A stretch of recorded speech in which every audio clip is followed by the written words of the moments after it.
Okay, so I'm going to get in here, get a couple of things set up.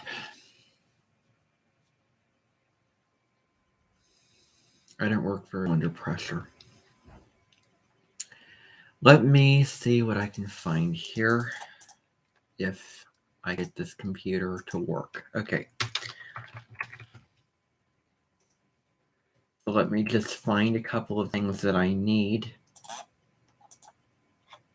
for this live stream.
Okay.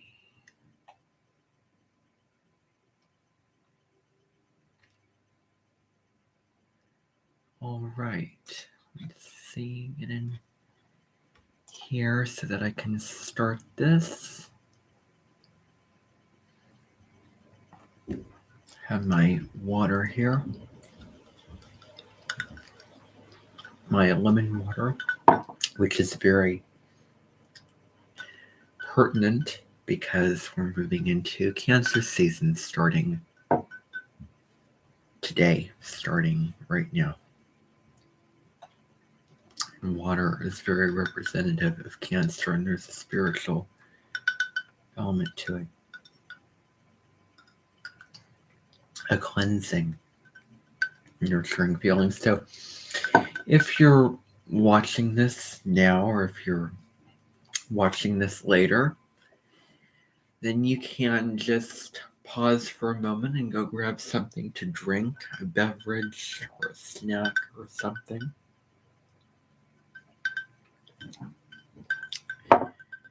And right now, this wasn't because I have a plan of what tonight is going to be, but one of the things is a water, something that I could do spontaneously. In fact, I may give myself permission to do this, maybe not, is you could insert food coloring into the water, and you could watch as the food coloring dissolves into the water, but I don't think I'm going to do that tonight. Okay, maybe I'll insert that somewhere, come back, play some music, and do that for you. Maybe I can find the cursor, if I can even find the cursor to the computer that I'm currently using, which is not my own,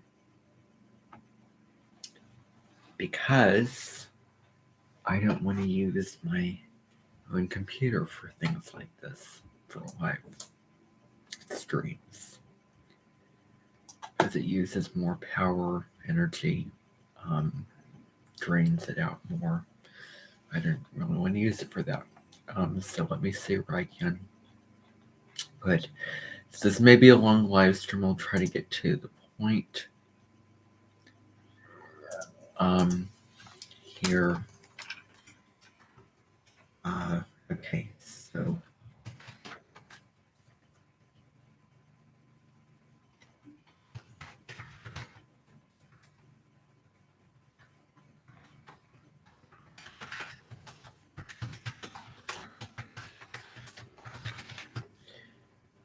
All right.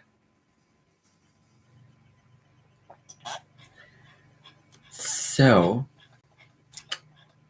for what we have going on, and because I was under pressure to make the decision about, because at a certain portion of this there is going to be an oracle reading, and I would use the oracle cards off of a website, but I feel like I want to do actual physical oracle cards. Okay, I made my decision and I know what I'm going to do. So hopefully,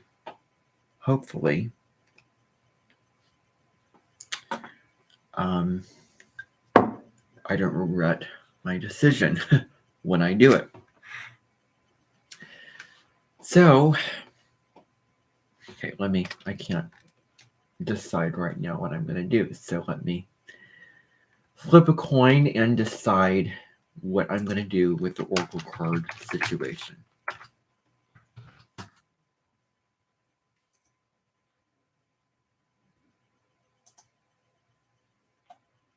Okay.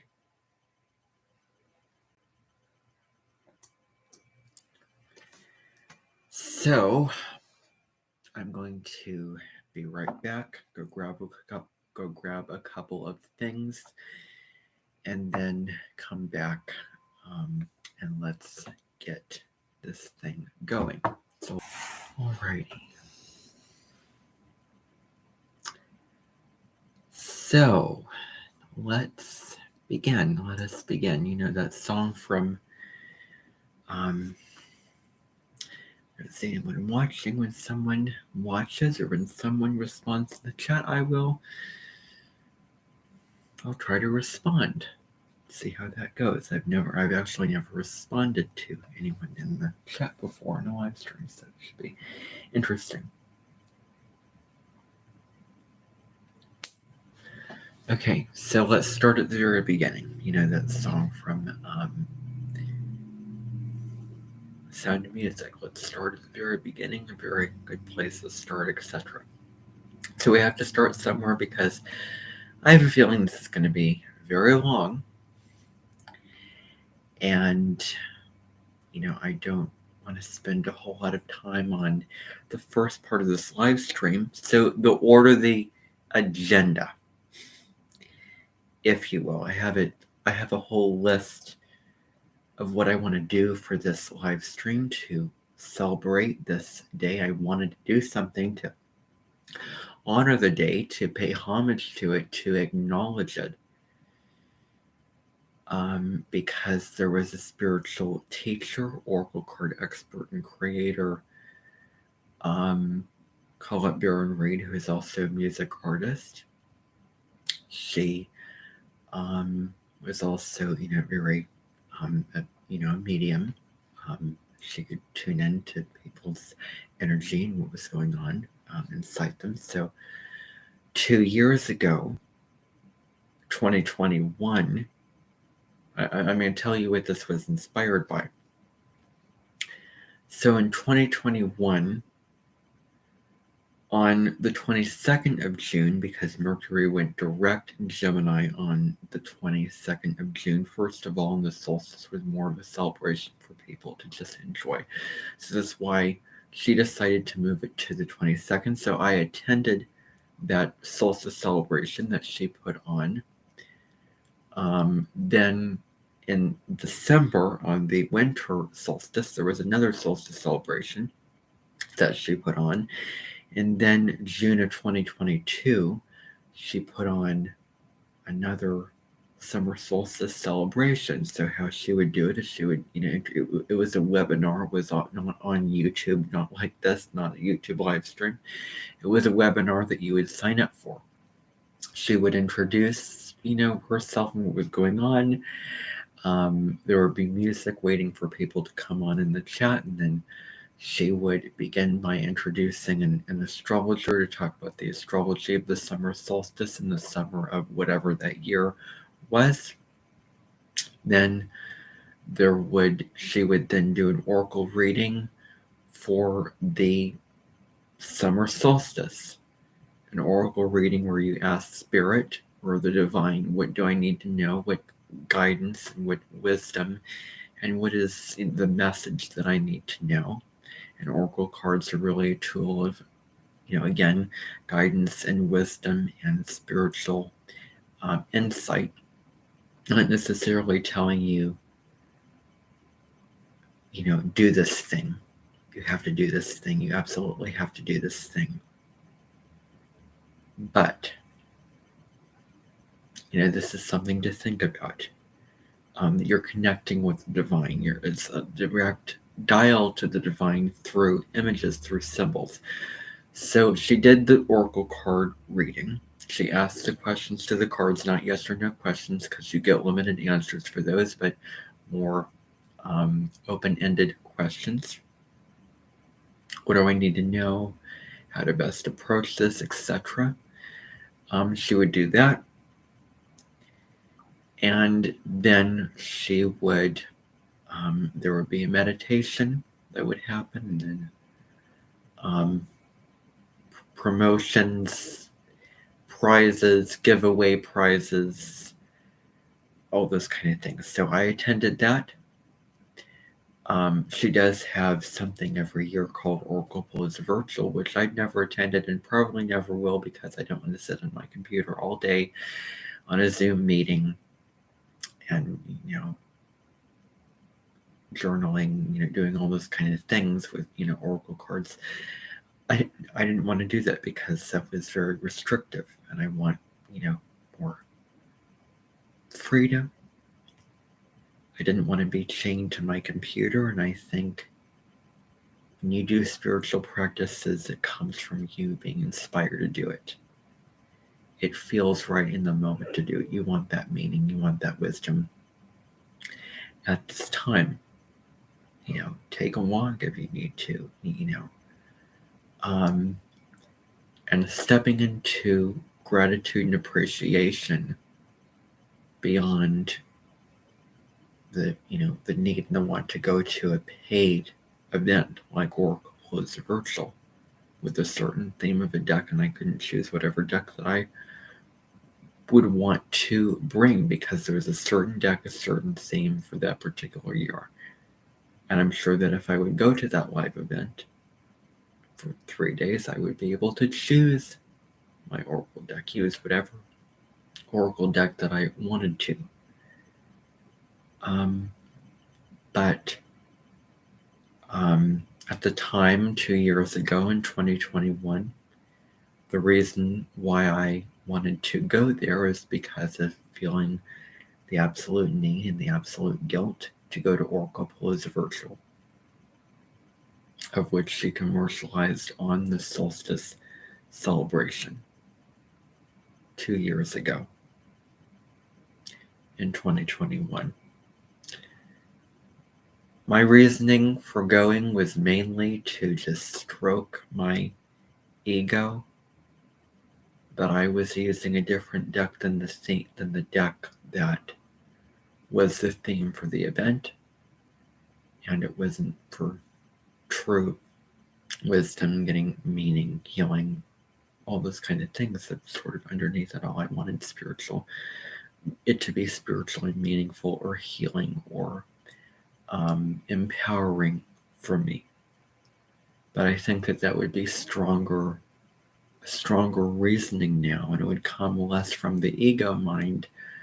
That the reason would be for me going to Oracle Pulls Virtual now, this year. Enough on that rant. You're probably watching and going, why are you ranting off about that? Yeah. Okay. That's what I wanted to say. I recognize that this will be long, so I'm just going to accept the fact that is going to be how it's going to be. I'm going to try not to make it short. I'm just going to say whatever I want to say. Slow it down. I don't want to rush. I want to be comfortable. It may take the whole evening. It may take some of the evening. Who knows? I may get up if I need to, do this, do that. We will see how it goes. I have a plan, but we'll just see how it goes. I am not going to rush this, because when I rush, it takes away from the spiritual meaning and the aspects of this and the reasoning for this. Is this event is really, this live event this is a live event, by the way, that I'm putting on, is to tap into spiritual energy, to understand the meaning of the solstice, to gain wisdom and insight through the oracle cards. I'm going to go through a whole list of things that I want to go through. It's just so much that I want to do. So slowly but surely, the North Node's in Taurus. If you follow me, if you're following the astrology, let's go slow and steady, one step at a time. Let's not rush. Enjoy the process. Enjoy the experience. That's what I'm going to do. So I'm going to talk about the meaning of the summer solstice, both astronomically and spiritually. Then I am going to, and if it's your first time coming here to my channel, watching this, welcome. Subscribe if you want, in-depth and valuable astrology content here. And if you want to understand the meaning of the stars and life through astrology, both forecasts and general astrology videos, if you want to understand yourself better through astrology, and find meaning in the cosmic events that are occurring, full moons, new moons, planets entering signs, all those kinds of things, transits, all those kind of things. And if you want, meaningful, real spiritual information, there's many other sources where you can find that. This is one of those sources. I will argue that. So you can find that here as well. I also produce videos on spirituality. I also have a lot of music videos where I edit in music from the YouTube editor into audio videos. So you can enjoy those videos entitled Music to Listen to at any time. There's so much here. So subscribe, like this video so that it can get out to more people. Because it does something to the YouTube algorithm where it makes it more popular and it makes more people notice it and want to click on it, and it gets it out to more people. So I would appreciate if you could do the little things to help this channel grow. So as I said, we're going to talk about the spiritual meaning of the solstice, which hopefully will not be giving away so much that I am left dry with nothing else to say about it afterward. Sometimes I produce content on astrology and I feel drained. I feel like I'm just exhausted and clean myself out of all the information that I could talk about. And, there's always more information. There's always more to learn. And so that's very important. And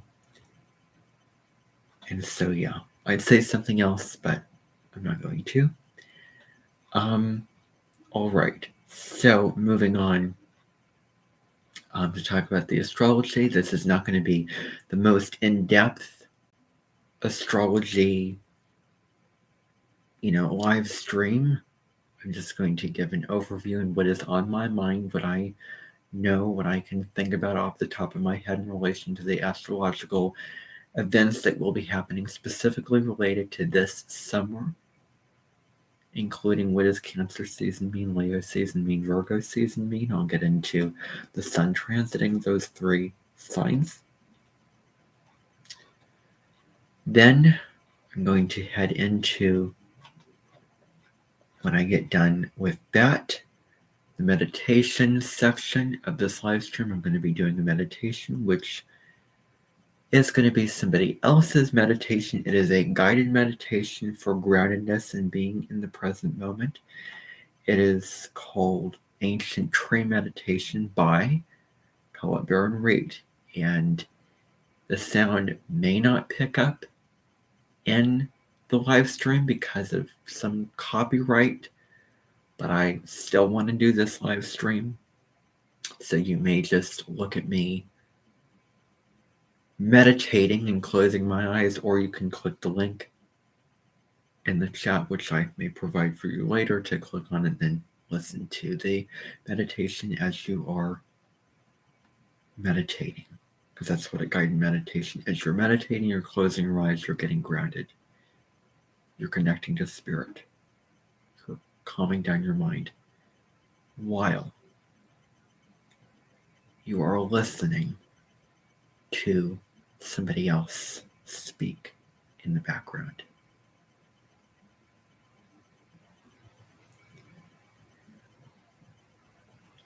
This can be very difficult when you're meditating and you have so many ideas, so many things that you want to do, but it's hard to get your mind to sit down. It can be boring when you have to force yourself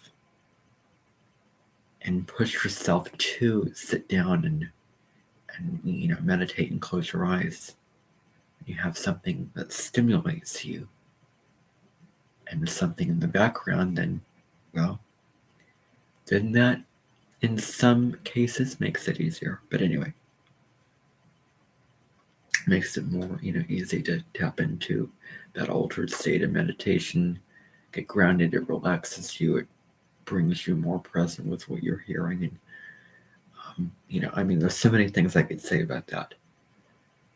Then there's going to be an oracle card reading. I am using the Enchanted Map oracle cards.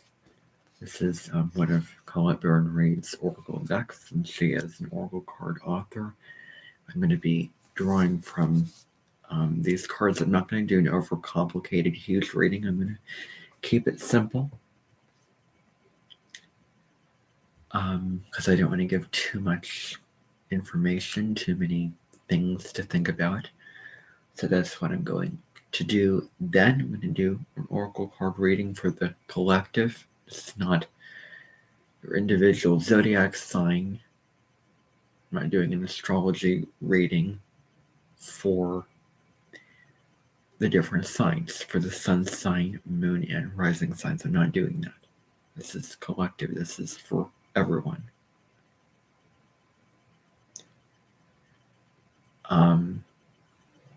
And I'm not using tarot cards. These are oracle cards.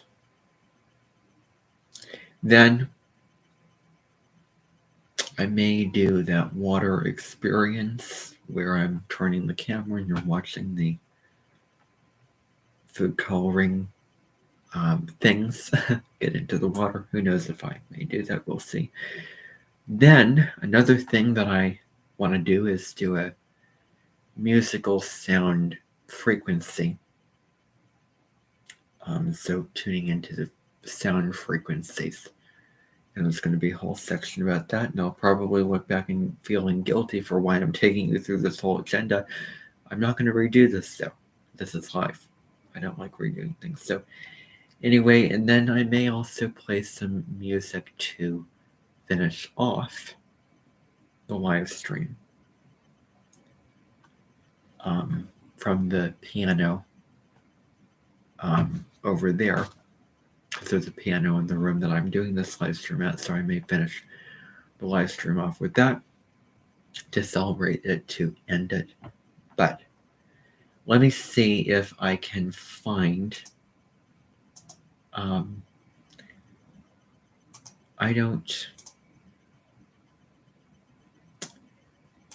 just don't know. I did this where I had a live stream going and I played a video and it didn't pick up. So in case it does not pick up, I'm not going to risk playing the videos of music in this live stream just in case the sound does not pick up. So I'm just going to forgo that. All right. So now let me just make sure that I have addressed everything that I wanted to in terms of what we're going to be doing here.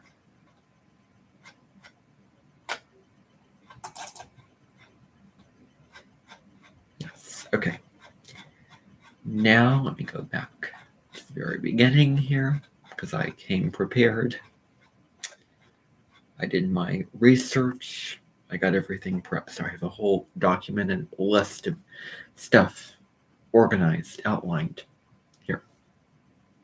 So I was doing some reading and some research today on the meaning of the summer solstice, and I want to talk about it, what it means. Why does it matter? Why is it significant? Why are we doing this? What is the purpose of this live stream, this live event on YouTube tonight? And I want to get into that. I want to talk about it. Because today is an auspicious day, astrologically and spiritually. So now the basics. I'm going to try to follow my list here. Because I don't want to get ahead of myself here. So the basics. So astronomically speaking, today is the day when the sun is at its highest point in the sky. It's at its maximum. There is the most light in the sky that can be shone down onto Earth, or the Earth's axis. The northern hemisphere is tilted closest to the sun. That means the southern hemisphere is tilted furthest away from the sun. So that means that they are receiving the least amount of light. And for them in the southern hemisphere, it is the winter solstice. It marks the beginning of winter because their seasons are flipped around. So for us in the northern hemisphere, it is the summer solstice. For those in the autumn, or the southern hemisphere, it is the winter solstice. So there's 4 points to the year where people from ancient cultures, let's just say, gather together in a circle and then shout. They break apart and they come back together. 4 points of the year, or 2 points of the year. And then every other point in the year is Shemo. And there's actually something called Beltane and Sultane. What that basically is when marks the midpoint of the autumn season and the spring season. So when the sun is at 15 degrees of Taurus, that would be Beltane. When the sun is at 15 degrees of Scorpio, it would be Sultane, because there's 29 degrees in a zodiac sign. So we had a lunar eclipse in Scorpio, which was very significant. I would argue more significant than the solar eclipse in Aries we had around April 19th and 20th of this year, because it occurred in the sign that the South Node was in. I will argue that any eclipse that happens in the signs that the nodes are transiting through at that time is going to be more significant than the eclipses that occur in the signs that the nodes are not quite in yet, or they've already moved through those signs. You can have an eclipse occurring before the nodes move into those signs where the eclipses occur, because the nodes of the moon are related to the eclipses. Or you can have an eclipse occur after the nodes are finished moving out of those signs. They move retrograde. I have a whole video on the nodes. I'm not going to go through the nodes here because that's a whole nother can of worms. But yeah, it's more karmic. It's more fate, more profound when the nodes are in the signs that the eclipse occurs in. So 15, say you have the moon,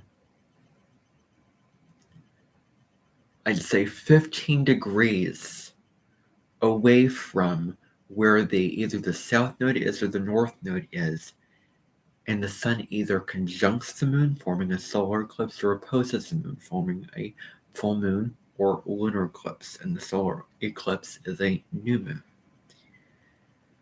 So, eclipses can occur in signs that the nodes are not in sometimes because the conditions are right. The nodes are 15 degrees at most away from, at least 15 degrees away from the sun and moon, and the sun and moon form an opposition or conjunction, a new moon or a full moon, then you can have an eclipse. And it may be out of sign with the signs that the nodes are not in. You can have an eclipse occurring in different signs. That's what I've learned. Anyway, 4 points out of the year, or several points out of the year, you have the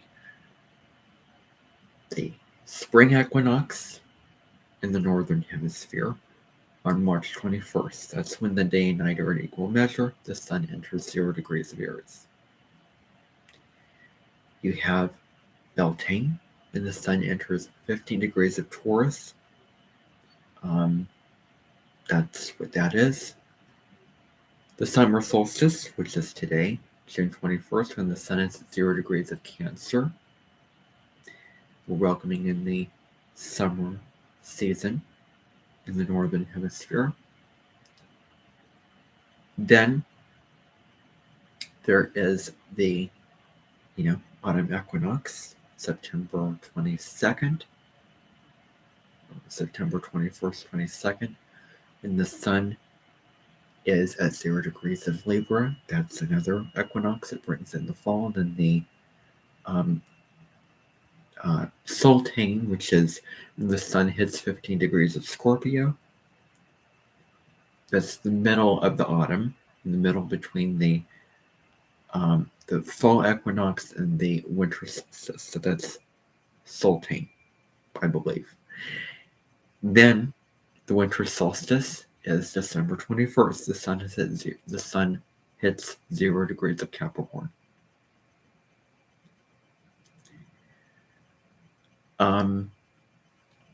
Okay, so the days, the sun is at its maximum point. The days are, this is the longest day of the year. Let's just get that straight. The longest day of the year, the most light on the planet. The days are going to gradually start to level out in terms of day and night. They're going to become more equal. The days are going to get shorter. The nights are going to start getting longer. And it's sort of, we've reached so we're climbing up a mountain, and we've reached the peak of that mountain. We're at the summit of it today.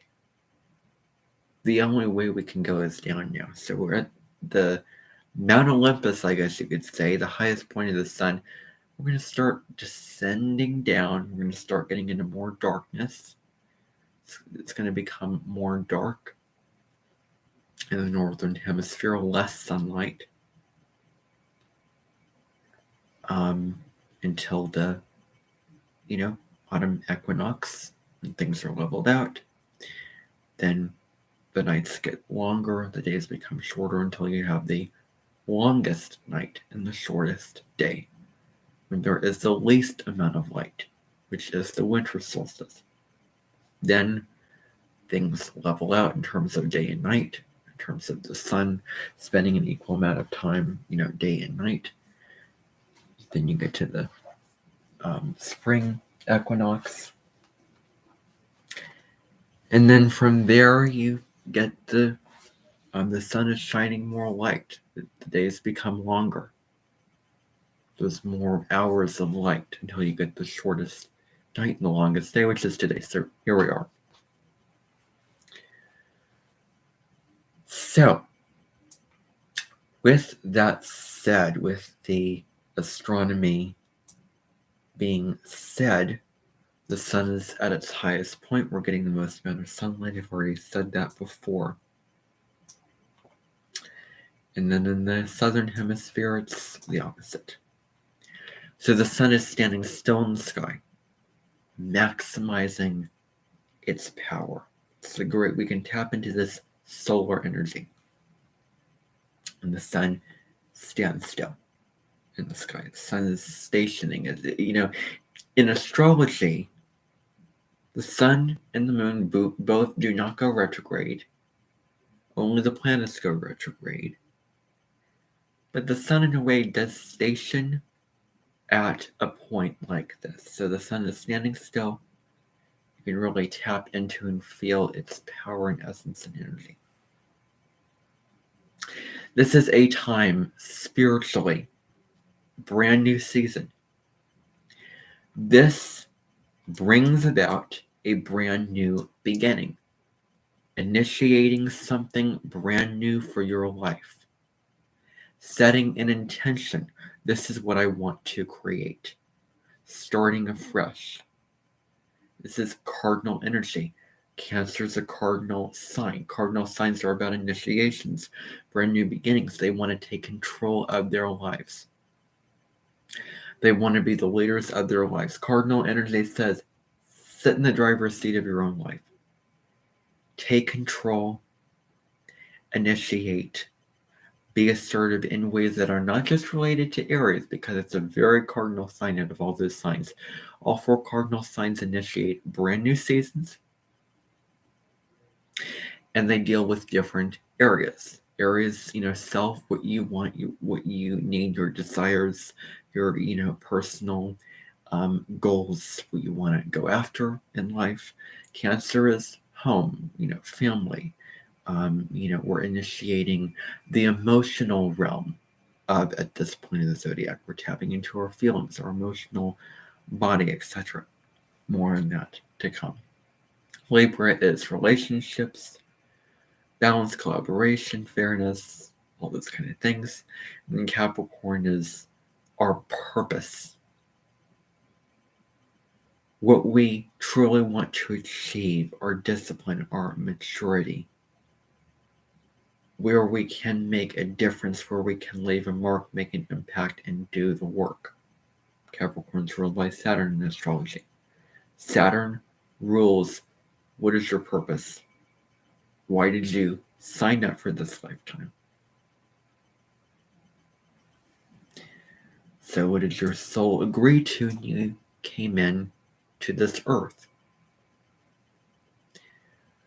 That you may not remember it, but it was a soul agreement. Saturn points to that soul agreement that you signed up for that does require work. You don't just come in with it. You need to put the work in and, be very disciplined in the process. So anyway, Cancerian energy is a very nurturing energy. It's the feminine energy. It is a feminine sign. It's one of the feminine signs, air, and it is of the water element. Water and air signs are feminine in astrology. Cancer rules the 4th house of home, family, roots, lineage, ancestors, real estate.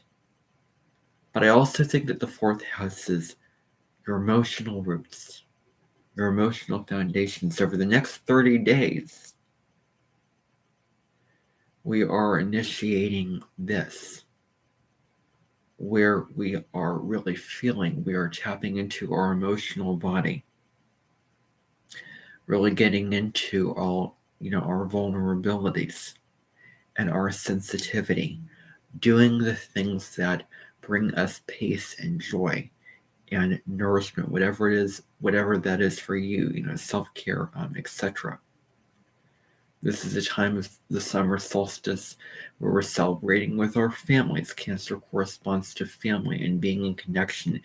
It rules over any tight, strong, very emotional bond that we have with somebody else.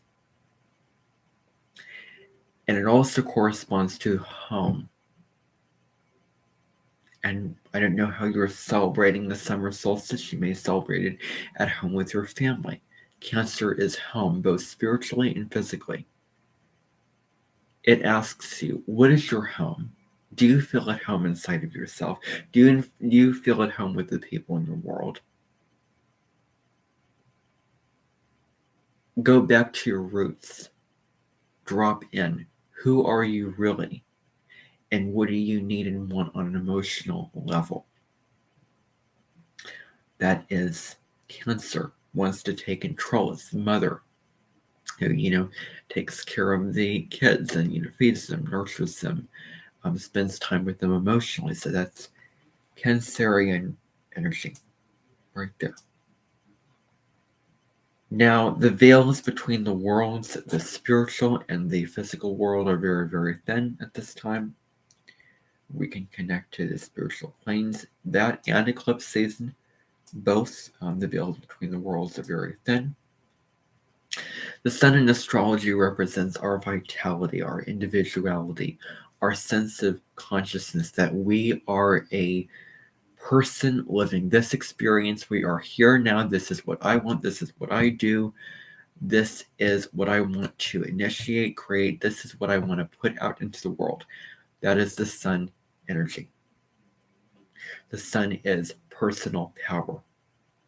The sun gives light and life. It shines down on the earth. It gives, it makes the plants grow with the whole process of photosynthesis. It provides warmth. And it's very generosity, where it's unafraid to shine. If I had to personify the sun, it sheds its light. Without the sun, there would be no life. There would be no warmth. To have a solstice experience any time of the year, really, especially today or around today, a couple of days before, a couple of days after, is to feel the sun on your back. Feel that warmth, that life-giving force of vitality and energy on you. So that is really what the sun is. So this is a time to be true to yourself, to live more authentically. Again, I don't want to list every single thing there is to know, but to be true to yourself. What do you want to initiate? What are your values?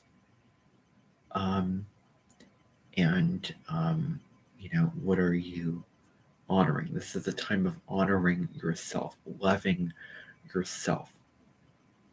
And just as the sun shines an exterior light, what about the light within you? Recognizing and celebrating the light within you personally. Establishing the life that you want to live. Set your intentions, initiate something until, for the next 6 months, until the winter solstice on December 21st, until we get to that point in the year. Until the end of the year, basically. This is a time, because Cancer is the mother archetype, the mother energy. Think of, mother energy. So interesting why Mother's Day is not celebrated in Cancer season. It is celebrated in Taurus season. But in general, this is a time to come back in connection with the earth, Mother Earth, who is there, who provides, who has life, the trees, the flowers, the birds. Can we come back into connection with it? Spend time in nature. Connect to the divine through nature, understanding that we are a part of it. We are of it. We are not above it. Any power over mentality, which is those old paradigms that we're moving away from as we are moving into the age of Aquarius, into a more feminine, spiritual shift, where we are understanding how to find right balance between ourselves, the earth, the sky, all the life around us. That we are of nature and we can come back into right balance and connection with nature and co-create our lives with spirit, with the divine, and connect with nature in a more spiritual way. That is through sitting on the earth and meditating. That is through taking a walk, putting your bare feet on the earth, going in water, getting in water, strolling through the flowers, the trees, going in the forest, just sitting and listening to the birds, watching the sunrise and sunset. All of these kinds of things are great to do around this time. The very spiritual things that you can do. The solstices, the pagans celebrated it. There were, where there were bonfires. They, had bonfires out in nature. It was very lively time, connecting with nature, connecting with the people in your tribe, big celebrations that were in nature, connected with nature, because nature is at its highest point in the harvest. We've done all our harvest work with planting, and now we're reaping those rewards at this point now. It's summertime.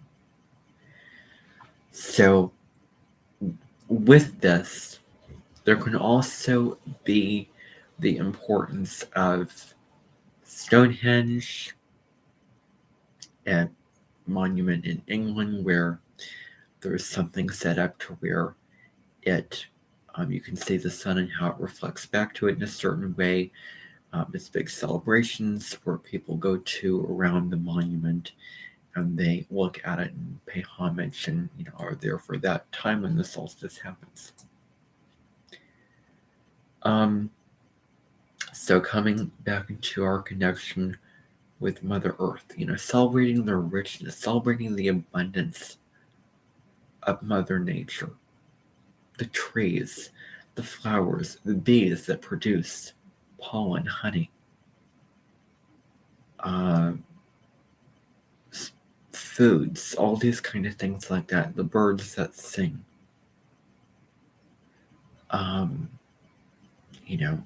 the green on the trees, the beautiful sky,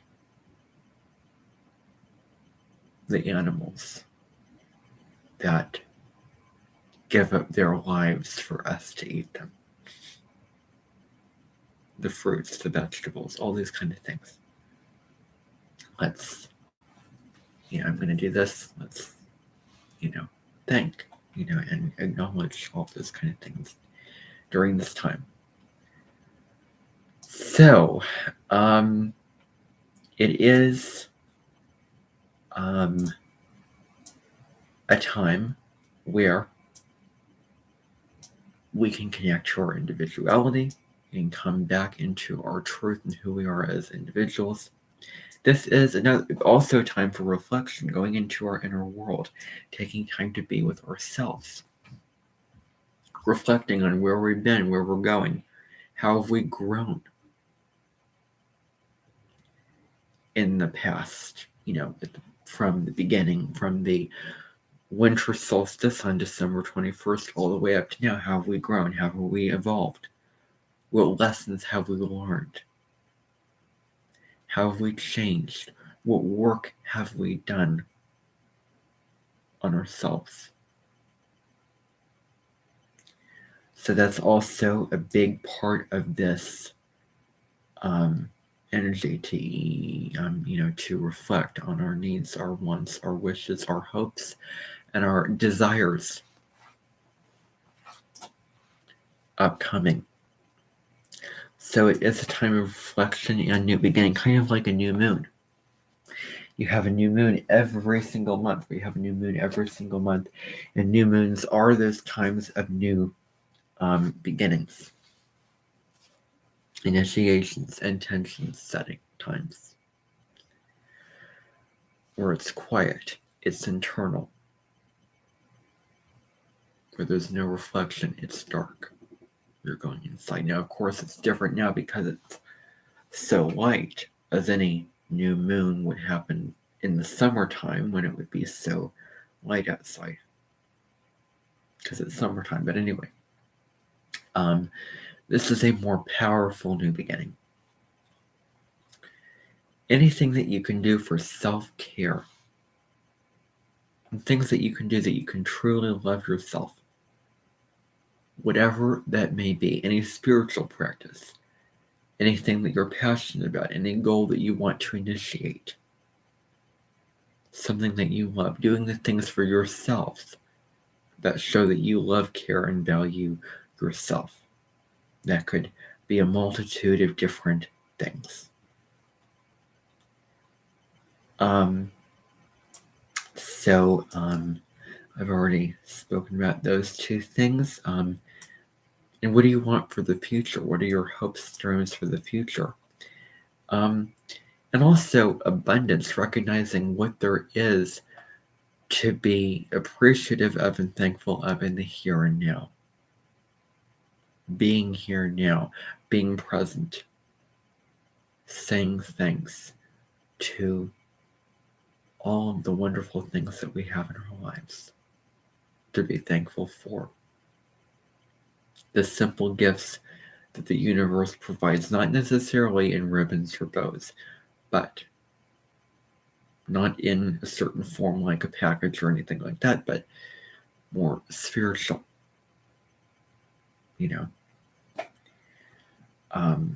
Nature, the sun that shines, etc.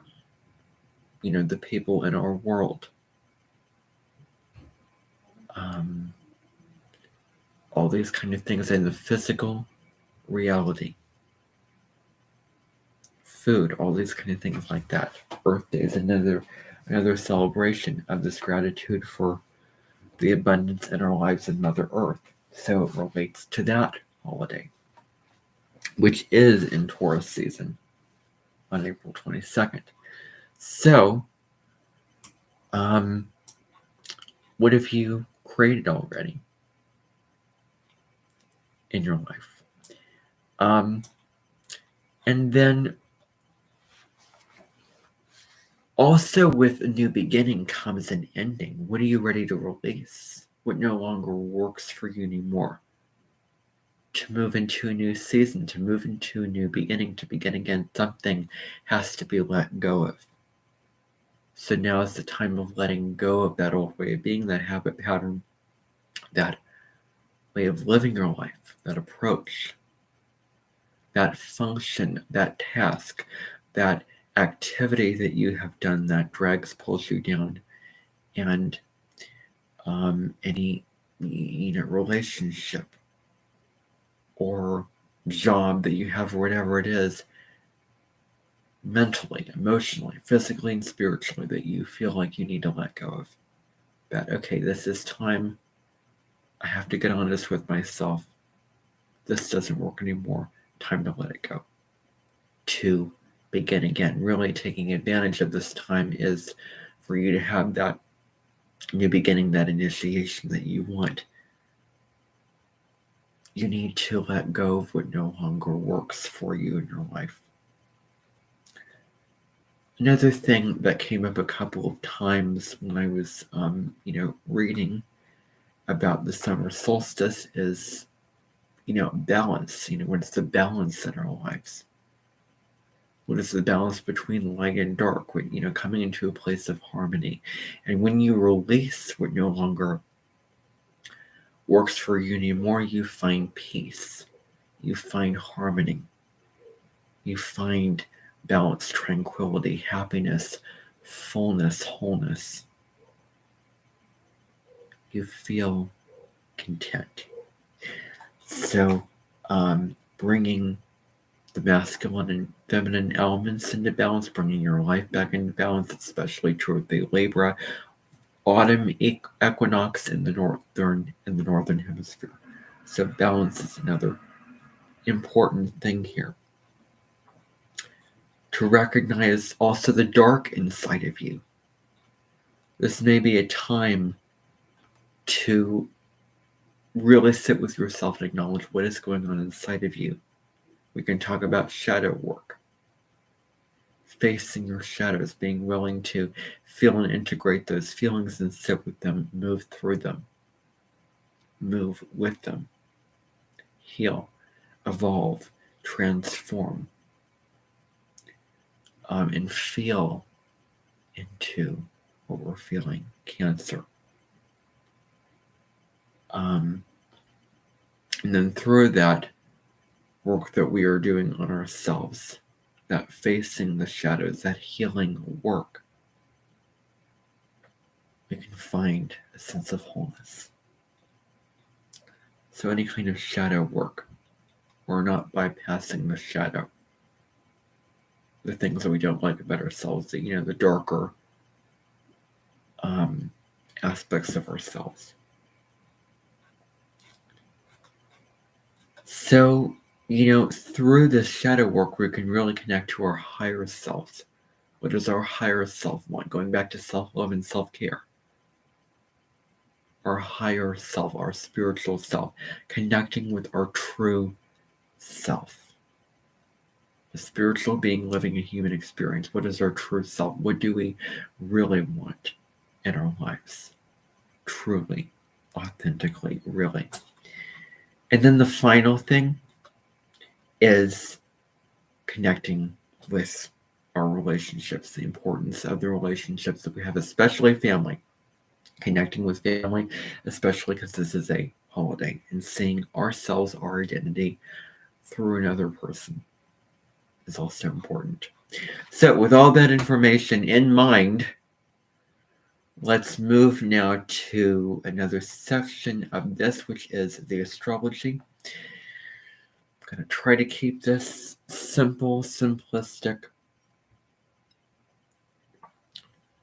understandable. More detail on this will be in the weekly horoscopes that I will provide for you every single week if you are subscribed to my channel. And I'll also do special forecasts for the lunar nodes changing signs from the Mercury retrograde that's happening in Virgo this summer in August and September. I'll get more in depth with the astrology then, but this is what I can say off the top of my head, the insights that I have to give. I may be very creative in this section. We will see how it goes and what I want to say. Hopefully it's not too much. So on the 25th of June, we do have an aspect going on, which is Mercury squaring Neptune. So we're in Cancer season. We're in the energy of Cancer. So Mercury in Gemini square Neptune. This could be around the time, which is around the solstice when I'm filming this, that you could be feeling very confused, that there's a fog. It's a time where you don't quite have the information, or you can't quite understand the information and the facts being presented to you. You may need to hear it, understand it, mull it over, and then come back later, because it can be very confusing. It can present a fog over your thinking, a lack of clarity in communications. Another thing with this is, your sense of logic, Mercury, and intuition, Neptune, higher knowing, higher spiritual knowing may be at war, because squares are aspects of conflict, tension, and war. In astrology, they are what I call the war aspect, a very difficult aspect. But action is what squares push us and propel us to do. So with this asks us, you may be taking on a whole bunch of things. It is time to sit down. It's time to reflect. It's time to go inside of yourselves. This aspect presents, okay, time for spiritual practices. This is saying, well, I need to quiet my mind. And I need to, it's not a time where we're thinking, and doing all the detailed work and all those kind of things like that, but where we are doing things where we can relax our minds, we can heal our soulful kinds of activities that we can do under the challenge of the square. And it could feel very overwhelming. The square energy could feel very overwhelming for many people. Just flooding information. And you may need to draw healthy boundaries to the information that you're taking in if it's too much. So, not really seeing things clearly is something with this. Moving on to the full moon happening in Capricorn. I told you I'm going to get through this here, is on June 3rd. We have this. Okay, so the full moon in Capricorn occurs every single year, where the sun in Cancer opposes the moon in Capricorn. I'm going to slow it down here. So, Cancer is our emotional connections to what we love, who we are, and what we value on an emotional level. It is where we have a lot of feelings, so much so that we become, we want to be more introverted. We are more focused on the lunar aspects of ourselves. We are more focused on our emotional wants and needs during those times. Our home life, our family life. Balancing that out with Capricorn, which says, what is the work that you need to do? Where do you need to be responsible? Where do you need to structure in your life? Capricorn is a business sign. So what is the family business that you're trying to run? And how can you effectively do it? Family business, Cancer Capricorn. The Cancer Capricorn axis is the mother-father axis. Cancer is the mother, Capricorn is the father. The Cancer is the parent who is at home, cooks, cleans, nurtures, takes care of people on an emotional level. And then Capricorn is the parent who makes bank, who does the work, who, is the breadwinner, goes to the job, makes a lot of money. So a conversation with this is where we're becoming too sober, too logical, too left brain, too cold. And we're not allowing ourselves to feel what it is that we're feeling. And then where are we not putting in the work? Where are we not taking our feelings and actually manifesting something from them, taking action, doing something concrete from them? Capricorn. So this is that dance of those two signs between the crab, Cancer, going inside, the feminine, the feelings, versus Capricorn, which is realistic. This full moon could also illuminate where do we need to take more self-respect and draw healthy boundaries in our lives in terms of our own goals. Instead of getting so sucked down and pulled down into family, what about self-respect? What about, this is what I need, and I'm going to stand out, be the responsible one, make the logical decisions, and Capricorn can also be the backbone of whatever family that it is a part of.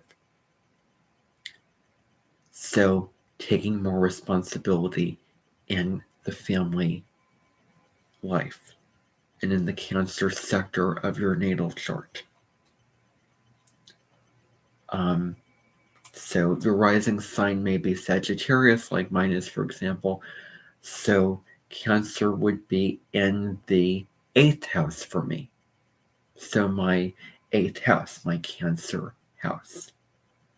So that's just a little overview of that full moon. I'll do more in-depth detail talking about it in the weekly forecast for that week. Moving on to the new moon in Cancer on June 17th. New moons are about setting new intentions, new beginnings. So Cancer is, all those things that we are talking about.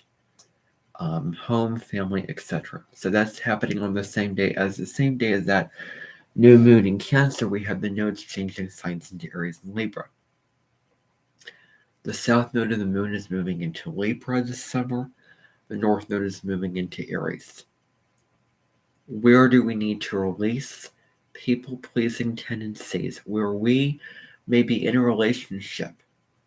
We may be so caught up in that relationship that it's all about what the other wants. It's all about what Libra, in essence, says, whatever you want. At worst, it can be that way. Bending over your needs, wants, your thoughts. Yes, you're allowed to have an opinion. Yes, you're allowed to have a say. Yes, you're allowed to put yourself into the limelight of you are a part of the relationship. That relationship consists of two people. You are one of those people. And so, yes, we can assert ourselves in diplomatic ways. Libra is always looking for balance, to cooperate with the other person, to find a tandem place with that person, to always be so curious about what they're thinking, what they want.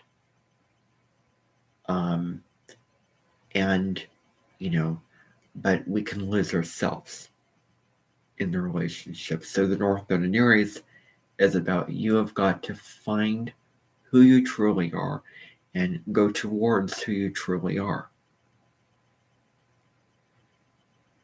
We are in a relationship if you are not courageous, confident, and assertive to address, I'm not going to tolerate this anymore. Or, this is actually what I want. And I'm going to be very decisive. Developing qualities of becoming more decisive will the North Node in Aries. Okay, this is what I want. This is what I'm passionate about. I'm going to go towards it and make it happen. That's the North Node in Aries. It's very fiery, dynamic, and honest energy. Where we're stepping into our independence and autonomy.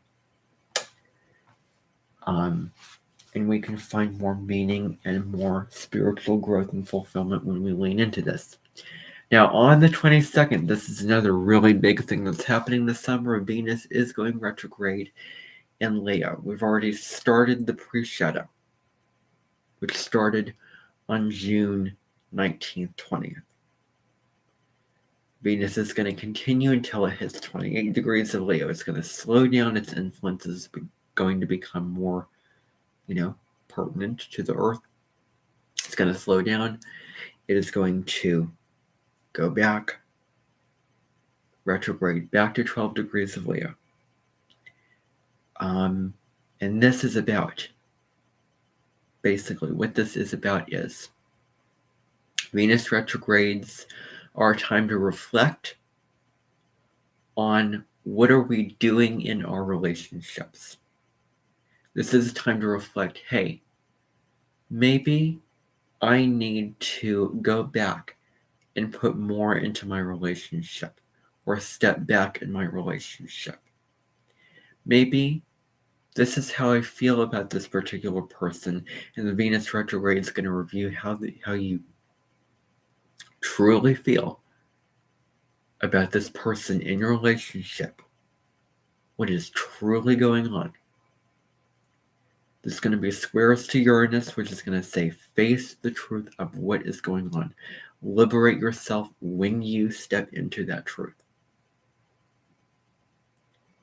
Where the truth is undeniable. Uranus gives these flashes of information, honest detail, insight, a bolt of lightning that says, look at this, acknowledge it, change something. Uranus wants change, wants you to change who you are.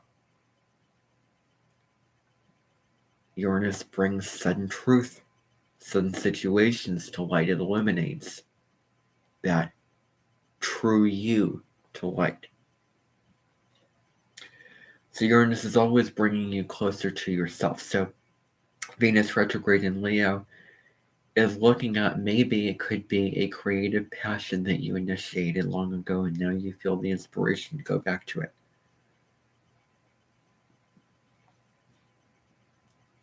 This could be, I am not finding the fun in my relationship. The fun feels fizzled out. Where is the spark?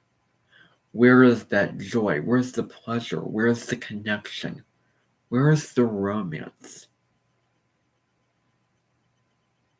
And, where is that true, generous heart love in your relationships? Leo is the heart. It wants to give from the heart. And,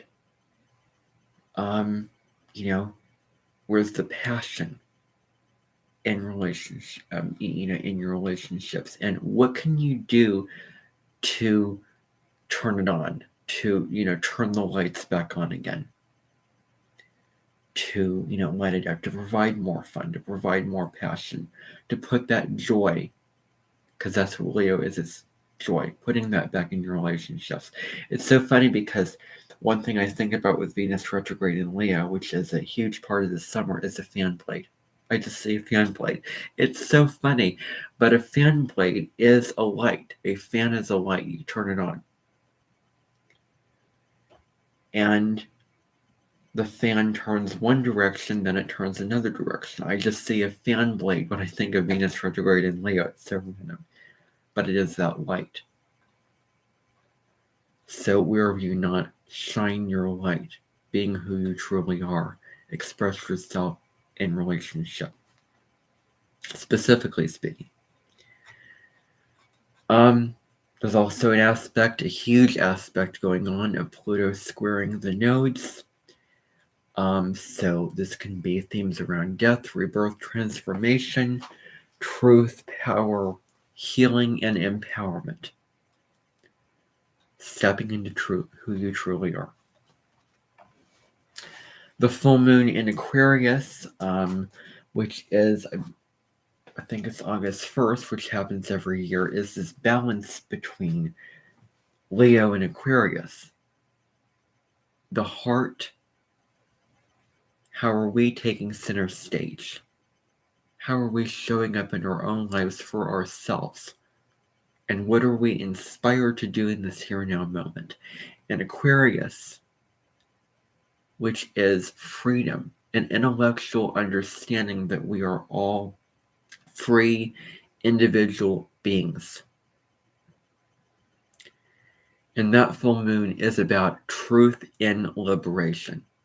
It's about, this is my truth and this is what I want to do, and I don't care necessarily what you think.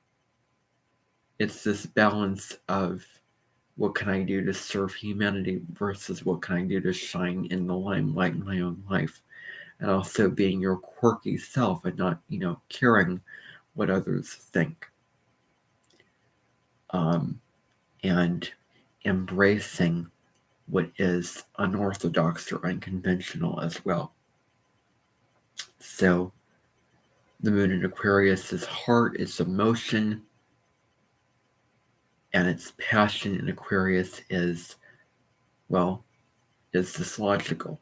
Let's look at it from a higher perspective, see what makes sense up there. So that's a little bit about that full moon in Aquarius. That new moon in Leo is considered the Lionsgate portal. We can step into that Leo energy. The sun's going to enter Leo on July 23rd, as it does every year. So we can step into pride, passion, our joy, what lights us up in the morning, what gets us out of bed, what brings us fulfillment, what brings us pleasure in this life. And what are our talents that we just want to celebrate? It's a celebration of the self. That's what Leo energy is. It's very flamboyant energy. Moving on to Virgo season. Now we're about to clean up. We're going to organize. Virgo always looks for what can be made better. What can be rearranged, sorted out, changed, taken out, added in to make for a more balanced and a more functional space in your house, in your mind, in your feelings. So it's a cleaning house season. It's a cleaning house energy where we're decluttering. We're doing that fall cleaning. We're preparing for that new season, which is, Libra season. It's back to school season. So Virgo's immutable sign. That, okay, how can we take our environment after the lion did its show in the circus? Like, let's clean up and let's make physical space and let's honor our physical needs with the energy of Virgo. So Virgo is about those physical needs that we need to do on a day-to-day basis. So it comes down to that. Are we eating right? Are we, working out? All these kind of things. And Mercury is going to go retrograde in Virgo this summer. So we're going to be reviewing all these Virgo matters. Are we being on task? Are we focusing? Are we, putting in the work? Are we being productive? How are we using our time? Is our space organized? Is our life in efficient working order? And do the people in our world surface at a pure mental level? Do they bring us mental peace and focus and groundedness, or do they make us, distracted? And there's so many details that they could fix. So it is also helping in service to other people without being mean and critical. And then that full moon in Pisces comes in, which is at the end of August, and that's going to be when the sun and moon form in opposition to each other. That Virgo Pisces axis is the health axis. It is basically your needs. It is what you do for chocolate cured water. It is the self-care axis. Virgo is the physical needs. I'm maintaining my body, my health, my physical space, my life, my arena of the world that I live in as I know it. Physical stuff. My work. My backyard. My kitchen. All these kind of things. And then Pisces is the intangible. It is the other worlds.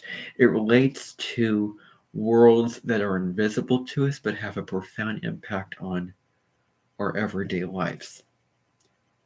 So it is not overworking and not being so caught in the mundane, logical, physical tasks of what I have to do on a day-to-day basis, but also soul healing. It's also where we can tap into spiritual energies, where we can trust in the universe, trust in spirit. We can do our part, Virgo. We can take action, do the things that we can actually tangibly do in our life, Virgo, and then release it to the universe. Surrender, coming to love, acceptance, and compassion. We can provide love and nurturing and bliss to the people in our world. That new moon in Virgo, in Virgo season, is a new moon around all the Virgo-related areas. And I think that new moon is having us really looking in the mirror and seeing what we need to fix, but also accepting what we cannot change about ourselves. And noticing and becoming very humble where we have all these details that are wrong with us and all these flaws that we need to fix, noticing what we need to fix and doing it, doing the work to self-improve ourselves and doing the things that we can tangibly do to better our lives and make it more useful, functional, more supportive for us, but in a way that is compassionate and loving toward ourselves. And surrendering that not-enoughness where we feel like we're not being enough. So self-improvement, basically, and not perfectionism. Alrighty.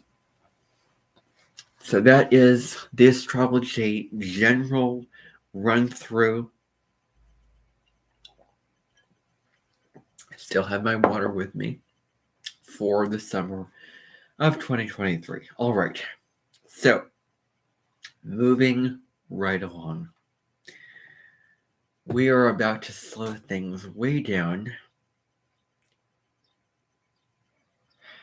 I am not just talking on this live stream and doing, but that's like Saturn's retrograde in Pisces right now. I am tired of just saying, oh, I'm going to do this. I'm going to do this. I'm going to commit to this. I'm going to do this project. It's like, I'm just kind of tired of that. I want to say it and I want to do it. So let's make something happen. Let's take action and let's do meditation. Now, by the way, I do want to put my glasses on. I am going to take them off for doing the meditation. However, what I want to do is I want to put the link to the meditation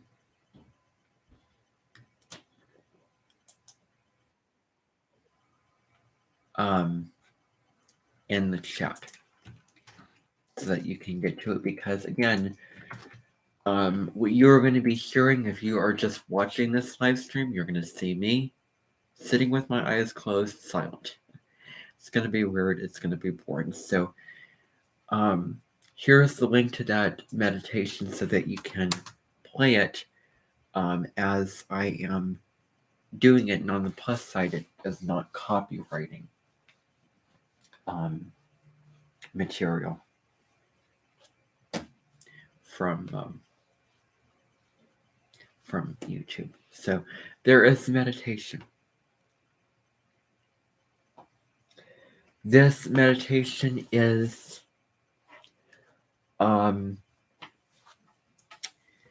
a meditation called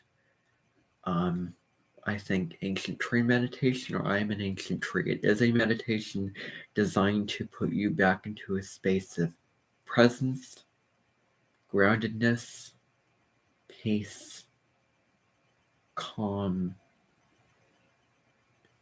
again being more whole, and getting in touch with your physical body, the feet on the feet on the ground, and all that you have available to you in the present moment. So, what is going to end up happening is that for this meditation, I'm going to actually say before you hear it, or not hear it spoken, is to put your feet on the ground. And maybe you can give yourself permission to take off your shoes and then put them back on again. If you want to, just have your bare feet or your socks on, because this is really getting your feet on the earth. That's the benefit. And you can do this meditation outside. You can do it, with your feet on the earth, outside, your, bare feet. That gets you grounded. So that's what the purpose of this meditation is. Now, enough intellectuals, enough talking, enough chit chat. Here we go. Here it is. So I would recommend clicking on that link that I put in the chat. And I will also provide, I'm actually going to provide the link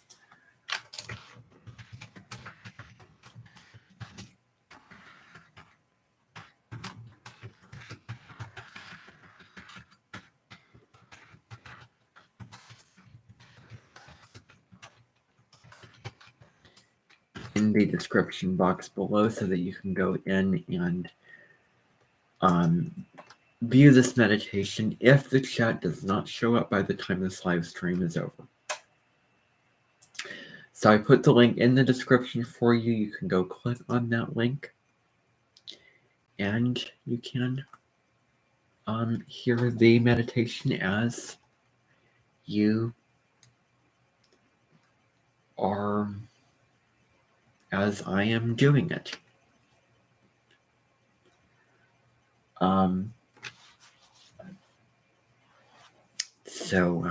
Yeah, so there it is right there.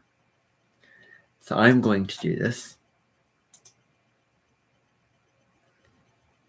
I'm going to do this and let us begin. I'm just going to take a tic-tac because when I am meditating and I am so consciously aware and attuned to my breath,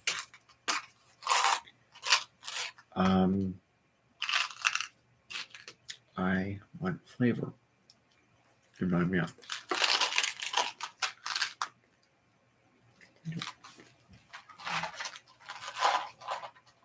Okay, here we go.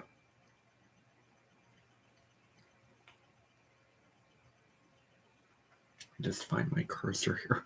Oh, if I can find it. Okay. Where is it? Now I lost my cursor. I don't know where it is. Where did it go?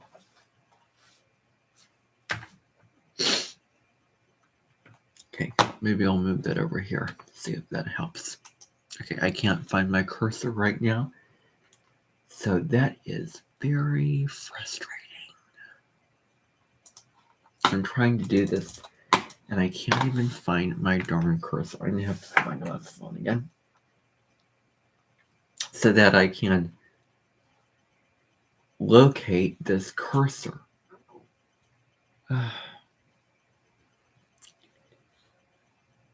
Where is it now? Okay, I'm becoming a little bit okay, well, found it. Wait, where is it? There it is. Okay. Okay, there we go. And I did not intend to start that video. So actually, I'm just going to finish that. There we go. Okay. Now, here we go. All right. So the meditation is going to begin now. You can click on that link. Maybe skip this part of the live stream. Come back to it later if you want to. But yeah, I am going to do this. I am going to shut my eyes.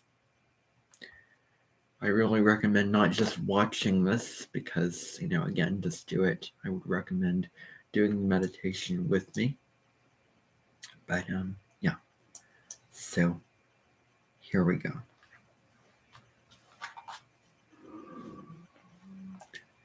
Let me just find the volume.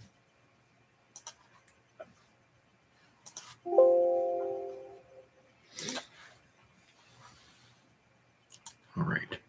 Here we go.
Alrighty, so meditation is done.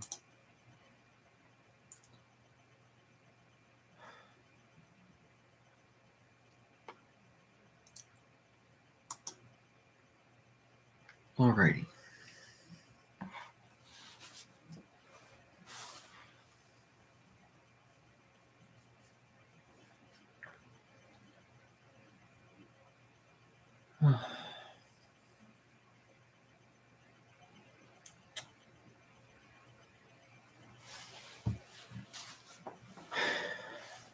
I'm going to be honest.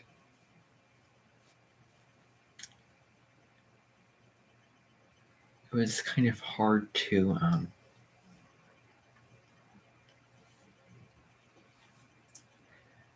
separate what I was doing with meditation and then doing this. I think that's why it works better when I'm doing it without the live stream. But maybe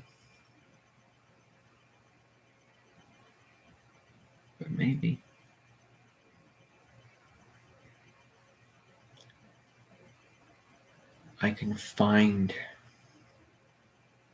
an inner sense of peace and home doing this.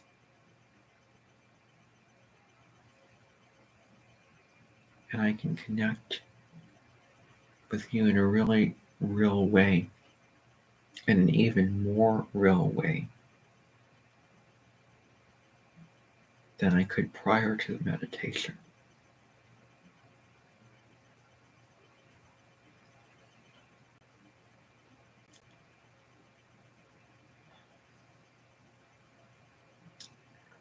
I'm just going to let go of just restrictions and limitations and certain things that I have to say, because it's so easy to get up into the mind and get up into the intellect.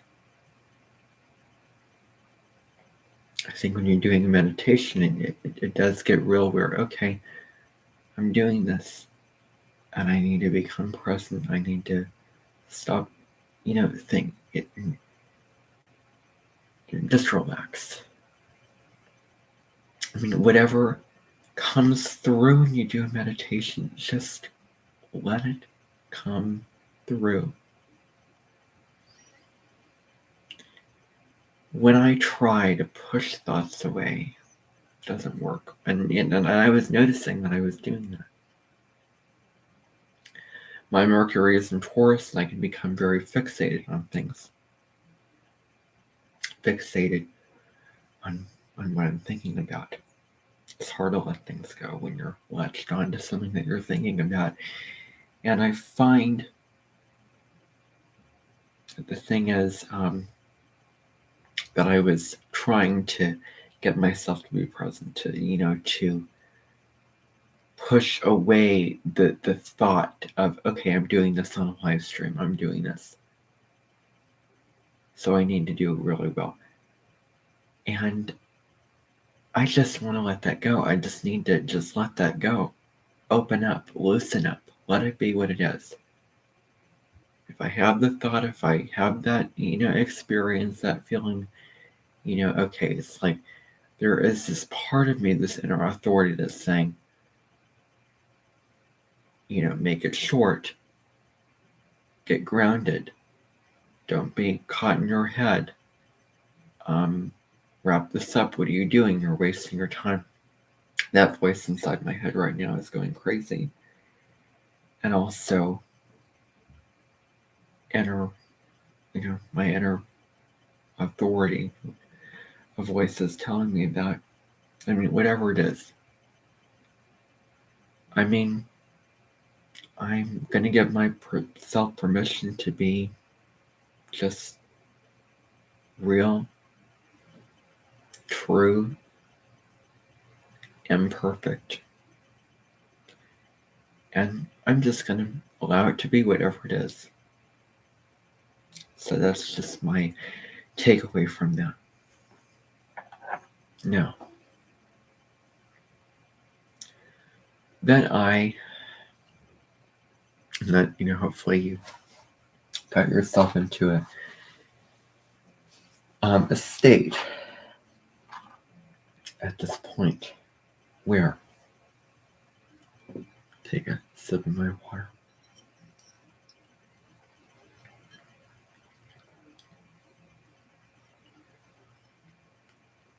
My lemon water.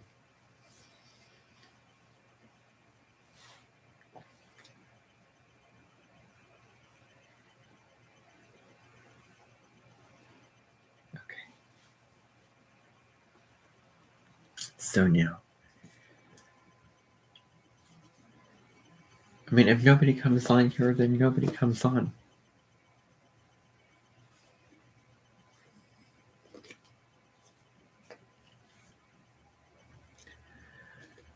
I mean, the whole thing about performing after a while, let's see, I'm not performing. It's less now like I'm giving to you. I mean, after you do meditation, you get so real with yourself. So I am going to have that voice in my head, that authority voice in my head, just speak, talk, say whatever it wants to say. I am going to have this live stream be for me and for you, but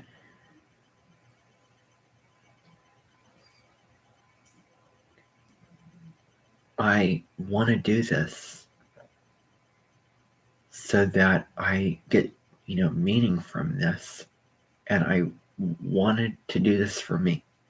I want to do this for you, but I also wanted to do this for me. So the live stream may not be going.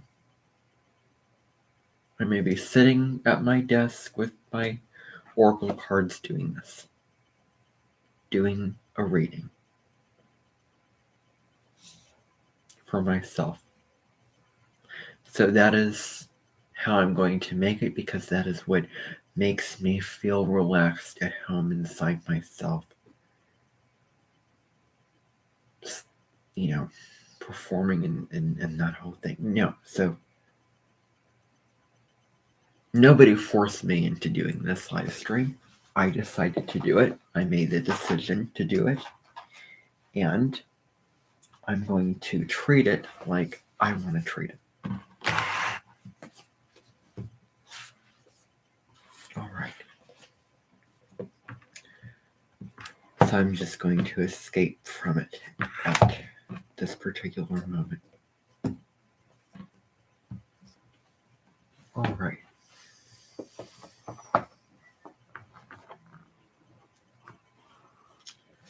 So, move this out of the way here. This stuff in the way, as I said before, Virgo, cleaning, organizing. The voice telling me that saying it's getting late. Better wrap this up soon. Better hurry this up.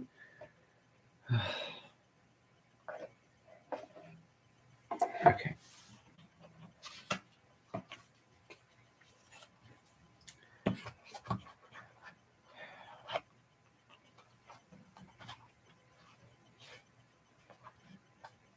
So, we'll see how this goes.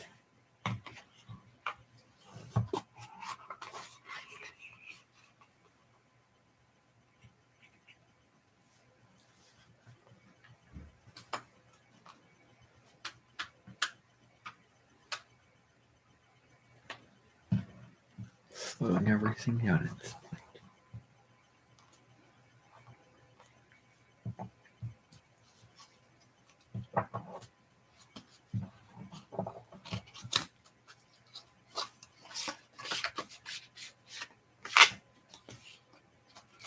Okay, so my question. I'm tuning in at this point.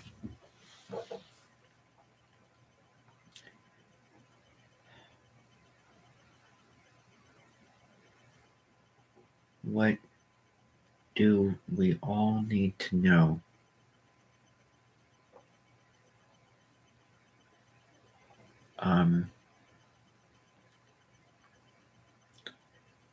What do we all need to know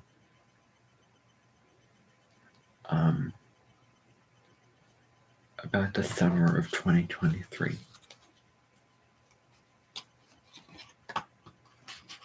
About the summer.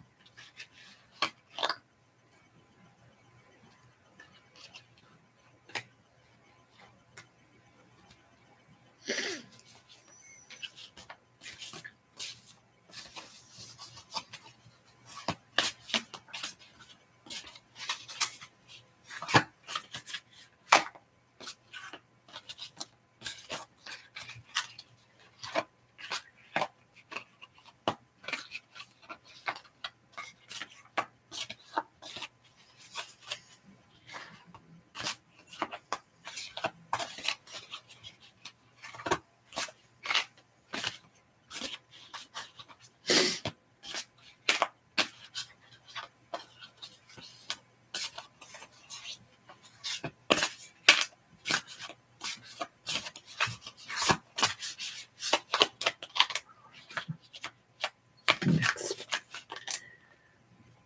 Okay. This is not my strong suit, as you can tell. Probably thinking, why didn't you just choose a card? I know that's what you're thinking.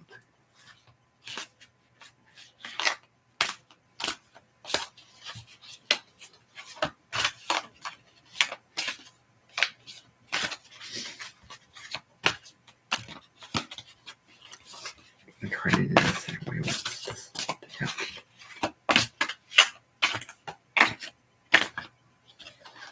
One more shuffle, and then I'll choose a card. All right.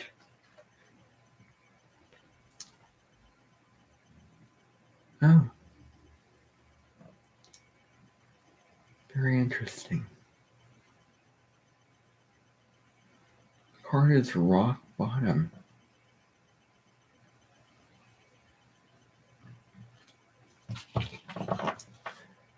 So where have we gone down to the basement in terms of something in our lives?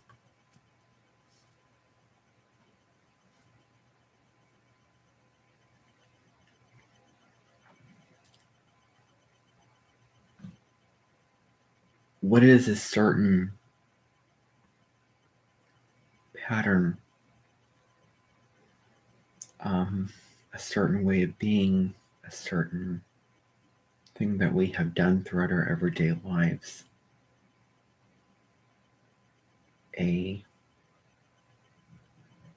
just something that we do to ourselves that may be self-destructive or self-sabotaging, that we keep on doing it until we're at a place where, okay, this doesn't work for me anymore. And I have to do the hard work to become better. And it may be very challenging. It may be very challenging. So, you know what I'm doing? Take off my glasses. I'm sort of tuning in to the card and what it's saying, and then I'm going to read through the guidebook to get more information. I'm trying to get out of my mind, my intellectual brain, trying to think of everything. I just want to feel into this. What am I feeling about this?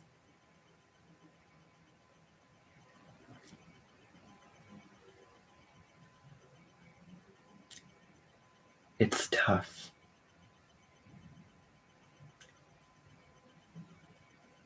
When you're at that place. It's tough when you feel like you can't get up. You can't make something happen. There's this hopeless feeling like you've reached down to the bottom and there's not a whole lot of hope and faith that you can make your way back up.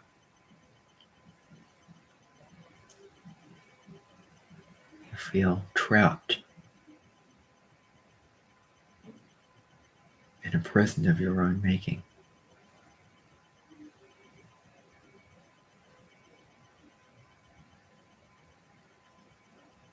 Just feel stuck. You feel like this is the end. This is hopeless. The key here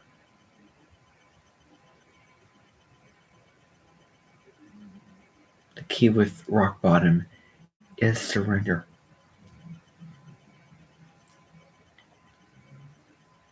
Accept that this is where I'm at. This is what I have done to myself in the past. I am at this state of being. I don't know how I can get out of this, but I need to find a way to improve, to do what I can to heal.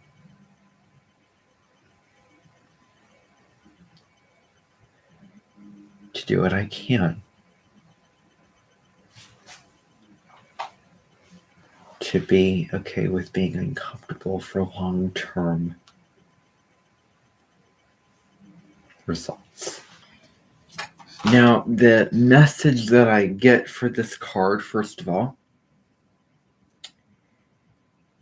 is that there may be a lot of work for us to do. This rock bottom card. That we may have, come at a place where we need to do the work. And it may be uncomfortable in the moment, but it is worth it in the long term. It is worth being uncomfortable in the moment. And not being willing to feed that addiction and feed that pattern.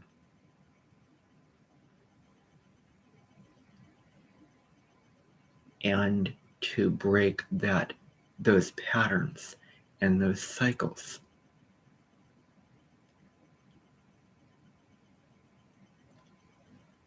Personally, I am very aware of myself and what is going on in my life.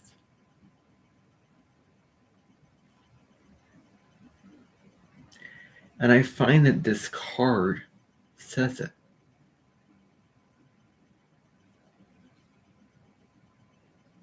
I think with oracle card readings, I just feel like I have not allowed myself to sit with the card long enough. I'm not going to pretend to be someone who is an expert on, using oracle cards and all those kind of things. That is not who I am. I'm not going to pretend to be anyone that I am not. I don't want to do that.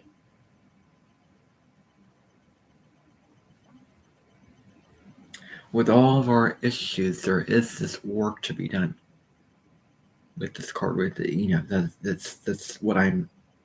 that is what makes sense for me. That is what this means for me.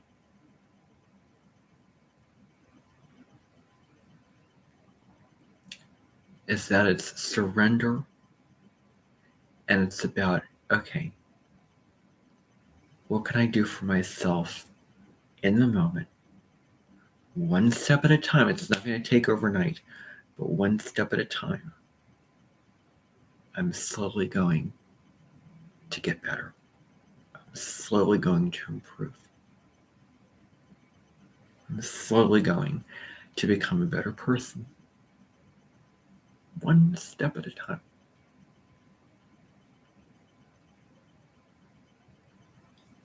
Let's see what it says, because maybe there's something deeper here with what it says. But I did want to show that I just don't have these cards and then just, oh, like, look, look at the book. I wanted to feel it out and meditate on it for myself.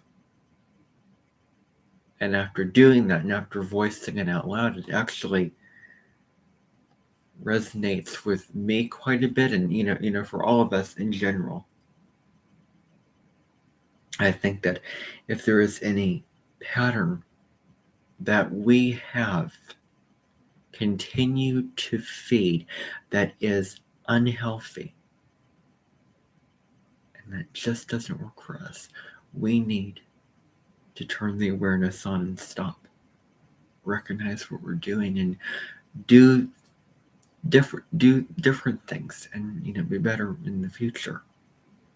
And the shadow work, that south node, which is healing, purging, releasing past stuff that doesn't work for us anymore, is moving through Scorpio,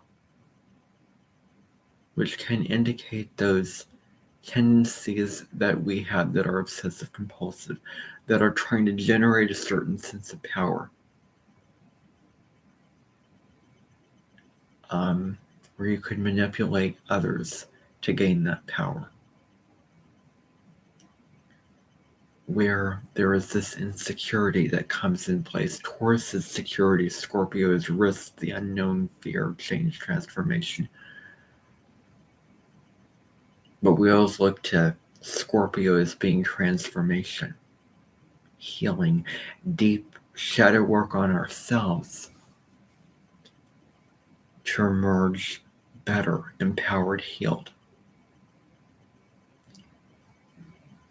That's, Scorpio energy. That's the hybrid. Then we can move into inner peace, love, security, presence, all Taurus related things. So this is card number 10.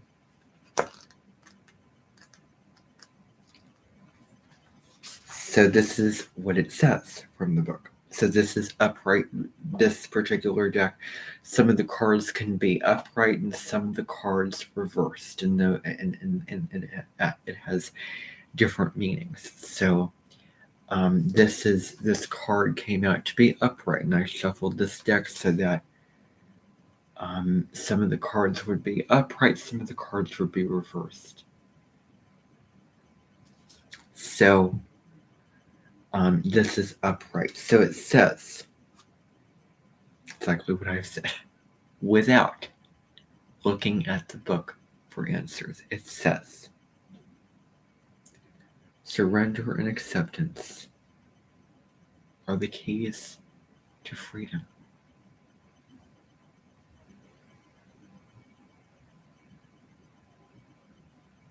Surrender the state that you are in, whatever it is. However impurified it is, however incontent or this just unhealthy. I don't want to say messed up. I don't want to say that. Whatever it is, surrender it. Just acknowledge it. This is what I'm feeling. This is what's going on. Sit with it. Just face it. Okay, this is present. I'm allowing this piece of information to just sort of move through me and then take the scent. I'm gonna let this just be part of myself. Just integration. I'm integrating this now. Moving on. Upright. As difficult as it may be to accept, it seems that you've reached a point where you can go no further in the same manner in which you've been doing things. Perhaps you've hit a proverbial brick wall or experienced a deep sense of loss and don't know where to turn. The old way of doing things must be discarded fully in order to move onward and upward. A new direction and a new strategy are called for. The only way out is through surrender. Accept things as they are and admit that you have no idea what to do next. If you wait in that heartfelt moment of release, then a stairway will appear like magic, and all manner of synchronicities will show you the way, the higher ground. The rock bottom card is a sign that a miracle is about to occur, but only if you let go.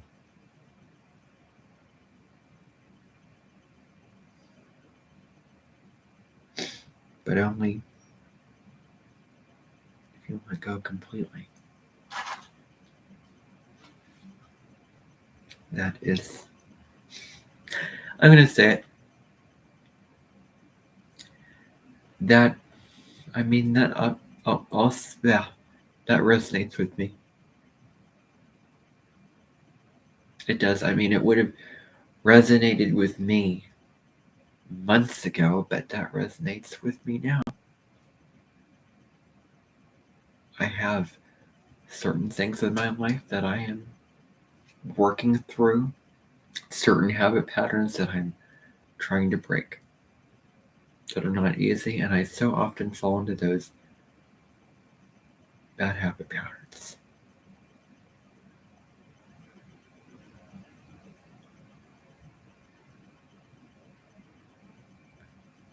And sometimes I personally wish that my life could be different, that I could be in a more logical,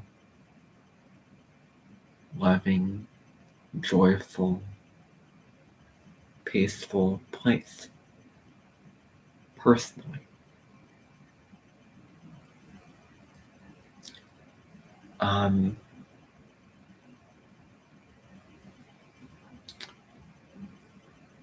Sometimes it just feels like I'm caught in the same old spinning wheel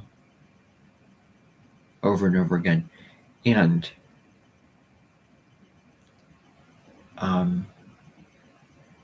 I want to be different.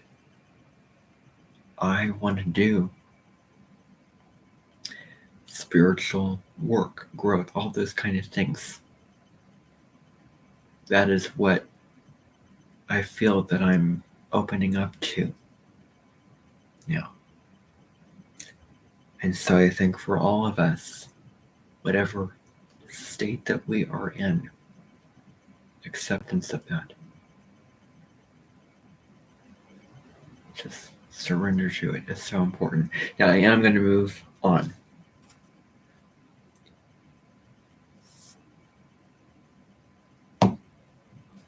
As if that was not enough, I'm going to pull another card because let's see if there's any more information that we can get.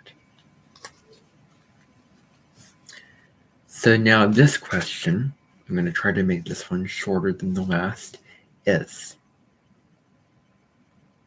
how can we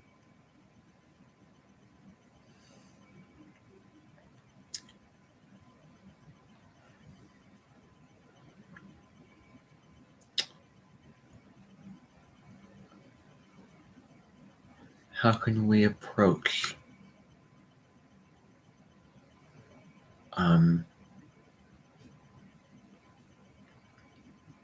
what we need to do to better ourselves? How can we approach what we need to do better ourselves this summer?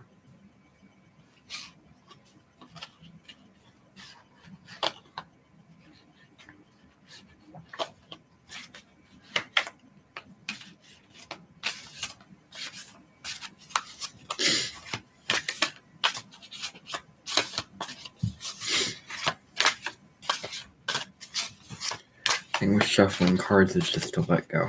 Just release the need for it to be perfect. And I will admit, I wish I was a faster card shuffler.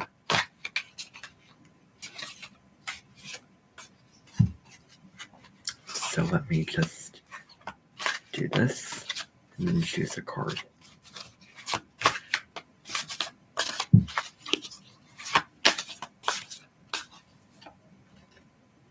Okay.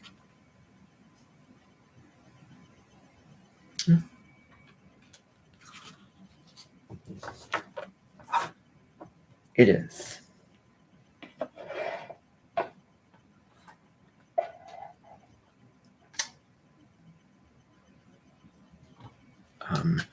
The card is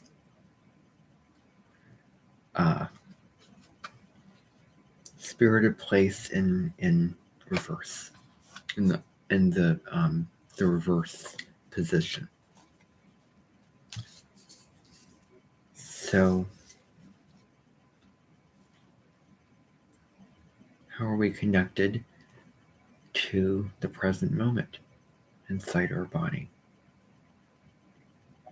inside our space?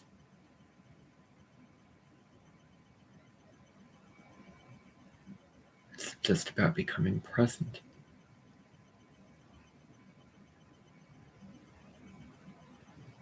It's about connecting with our body, connecting with all the life around us. It is about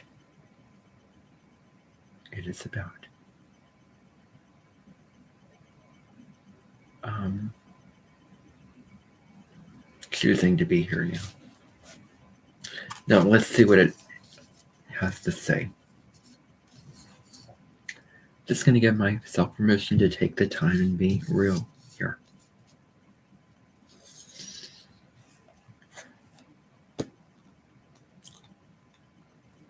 So interesting that, when I pulled that first card, okay, that made sense, but, well, kind of. But then when I sat on it, it started to make sense. I started to sit with it and, reflect on it and say what came to my mind and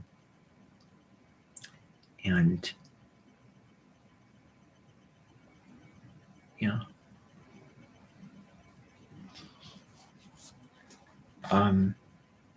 That's why journaling with oracle cards, I think, is so important. Writing down what you're thinking about as you are,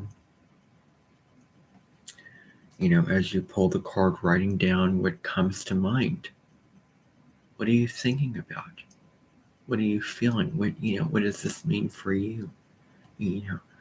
All those kind of things. So for me, this Spirited Place in the reverse position is really about becoming more present. So let's just see what it says. I was just amazed what I thought about that first card was so right when I read the book, and I didn't even look it up. So I must have a good intuitive sense of what it means then. All right. So the fourth card.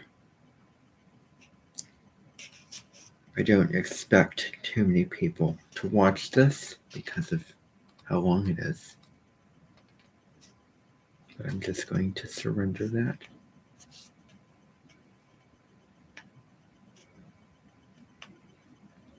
So, page 8. Looking for that page. Okay, let me find it. So what it says is Spirited Place. What this is in the reverse position is authenticity is the essence of power. So it says reverse is to not get entangled into details on desires or desires that obscure the truth of your situation. Step back and ask yourself, what is the real nature of my inquiry? Even exquisitely seductive hidden agendas cannot conceal this Trust your intuition. The spirit of place is whispering in your ear. You hold the power to tell the truth, first to yourself, then to the world.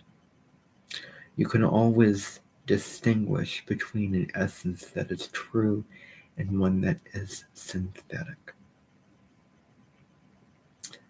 Be honest with yourself and remain willing to let your situation be revealed for what it really is and not what you want it to be.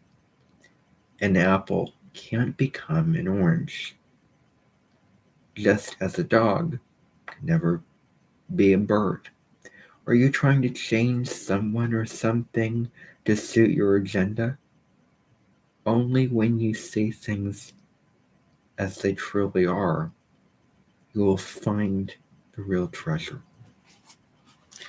So this is about just facing the reality, basically, of what is going on, what your situation is, what you've done, habit patterns, the as it said, the person and their quirks and the flaws and the things that you want to change about them, things about them that you're judging,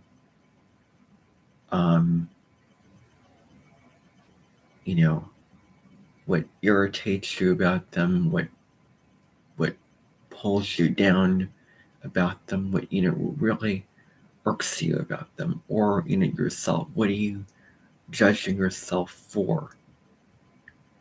What are you disowning about yourself, pushing down, shaming, or being very critical and mean to yourself?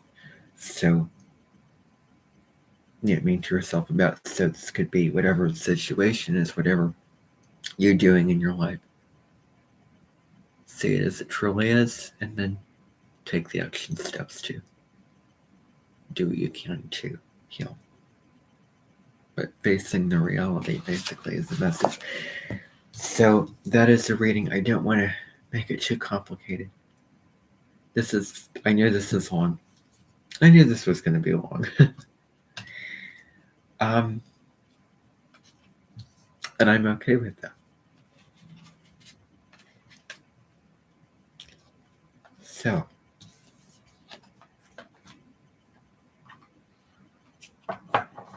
you saw a version of me that was more real. I don't want to pretend. So, I will definitely be using my oracle cards more after this. Definitely want to. Definitely. I think I'm going to do that.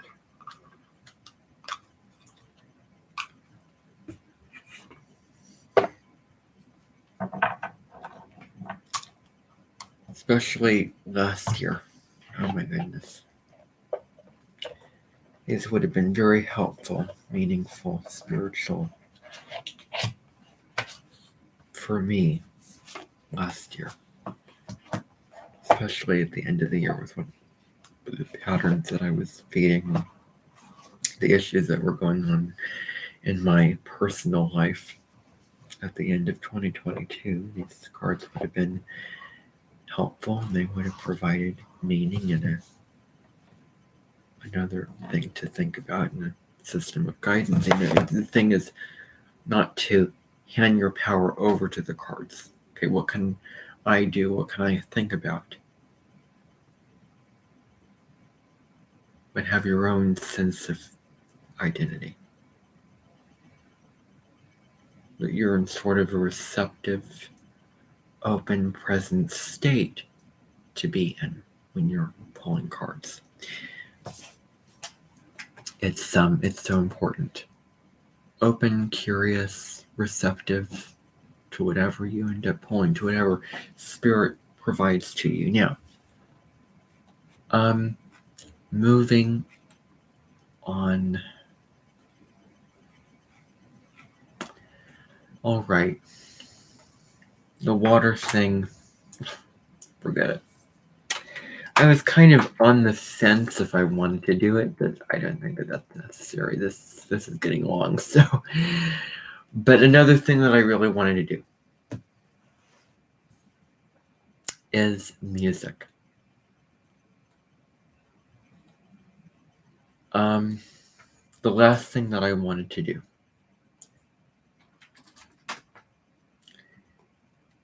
is tune in. So I am going to be, let me just look at it here. So, gong.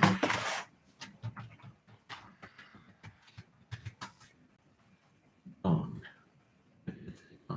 Okay, well, I don't know.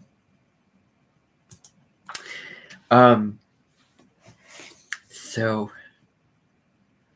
I am going to go get something. So hold on just a moment whilst I go grab it.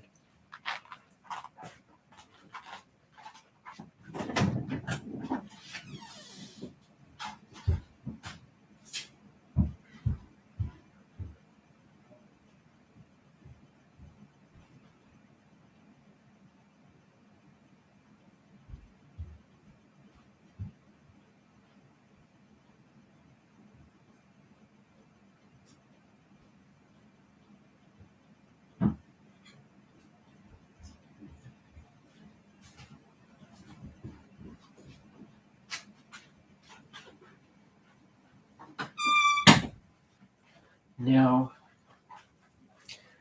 the very last thing that I am going to do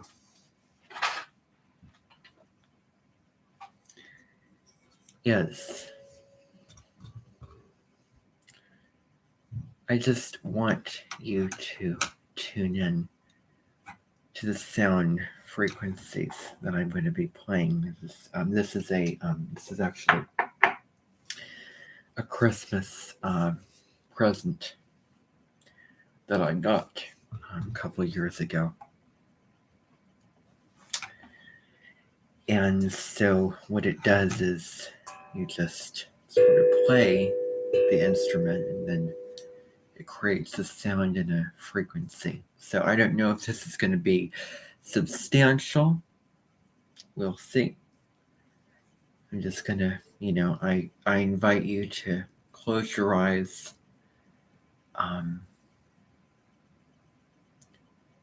Close your eyes, relax, and just hear.